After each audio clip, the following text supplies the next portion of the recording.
ഇപ്പം സമയം ഒരു 9:45 കേട്ടോ. സമയമില്ലാത്ത സമയത്ത് ഓടിക്കതച്ചെത്തിയപ്പോൾ ഞങ്ങൾക്ക് കിട്ടിയത് 8ൻ്റെ ഒരു പഠിപ്പി. ആ പഠിപ്പിയാണ് ഈ പഠിപ്പി. ഞങ്ങളൊക്കെ പണിയെടുക്കാൻ റെഡിയായിരുന്നപ്പോൾ മറ്റാളിരുന്ന് കുത്തിയിരുന്ന് എഴുതുക കേട്ടോ. അപ്പോൾ ഞങ്ങൾ പോണത് തൊഴിലുറപ്പിനൊന്നല്ല, ഇവിടെ ക്ലാസ് ഒന്ന് ക്ലീൻ ആക്കണം. കാരണം കുറേ ദിവസമായി അടച്ചിട്ടിരുന്ന ക്ലാസ്സാണ്, കുറേ ദിവസമല്ല മാസങ്ങളായി. അപ്പോൾ അതൊക്കെ ഒന്ന് ക്ലിയർ ആക്കാൻ വേണ്ടിയിട്ട് ഞങ്ങൾക്ക് പണി കിട്ടിയിരിക്കണേ.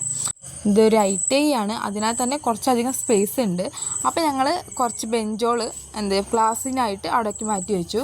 പിന്നെ തയ്യൽ മെഷീന് വേണ്ടിയിട്ട് മാത്രം വേറെ ഒരു ക്ലാസ് റൂം ഒരുക്കി കിട്ടും. അപ്പോൾ ഞങ്ങൾക്ക് 2 ക്ലാസ് റൂം ആട്ടോ ഇപ്പോൾ ഉള്ളത്. തയ്യൽ മെഷീന് കുറേയധികം തകരാറുകൾ പറ്റിയിട്ടുണ്ട്, ചിലത് മാത്രമാട്ടോ വർക്ക് ആവണുള്ളൂ. അപ്പോൾ അതിന് വേണ്ടിയിട്ട് അതൊക്കെ ഒന്ന് സെറ്റാക്കി ഇട്ടിട്ട് അതിൽ കുറേ പൊടി ഉണ്ടായിരുന്നു, പിന്നെ മാറാല പിടിച്ചിട്ടുണ്ടായിരുന്നു. അങ്ങനെ 2-3 തയ്യൽ മെഷീൻ മാത്രമാണ് എനിക്ക് ബാക്കി കിട്ടിയത്. അപ്പോൾ ഇന്നത്തെ വീഡിയോ കഴിഞ്ഞു. ഇഷ്ടപ്പെട്ട ലൈക്ക്, സബ്സ്ക്രൈബ് മറക്കണ്ട കേട്ടോ.